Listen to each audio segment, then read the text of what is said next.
Hey friends, guess where I am? So I'm Quynn, and I'm wandering around the West telling stories that want to be told.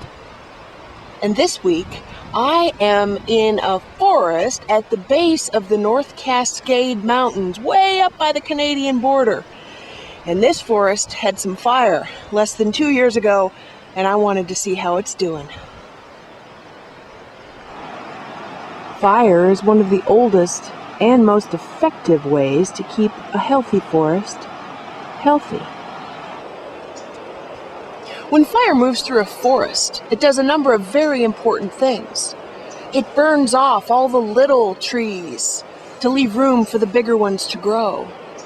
It also makes some animals and a number of plants incredibly happy, like this fireweed. It always grows up right after a disturbance and flourishes. Bees love the fireweed. So any place where you have a fire like this, there's going to be bees with honey. Also, probably most importantly, the trees that sense the fire release their cones. Evergreen trees, they release their cones, making room for new growth to come later.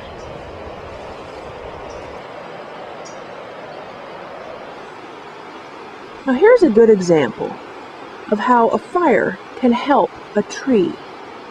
Now, if the tree is big enough to not burn up in a crisp in the fire, then that's a good start. That's what this one is. This one's old enough.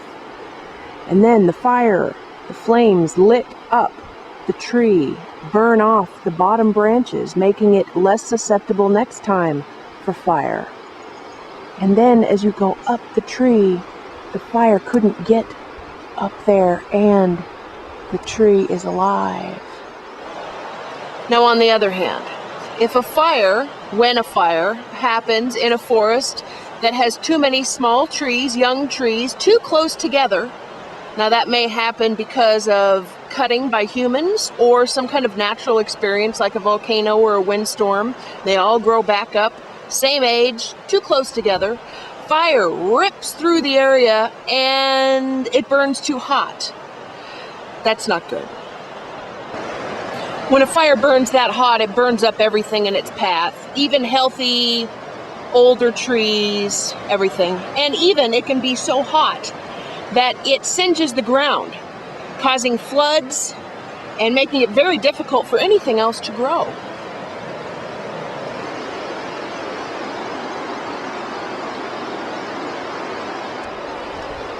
Now, when I look around this forest, as I look around many, many forests around the West, the one thing that I don't see are really big trees, old trees.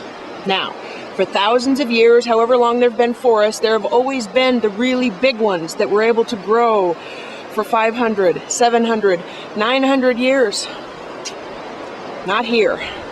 So, nowadays, there are lawmakers and scientists who realize that in the past 100 years, maybe there was a mistake that was made in cutting all of those big trees, most of the big trees.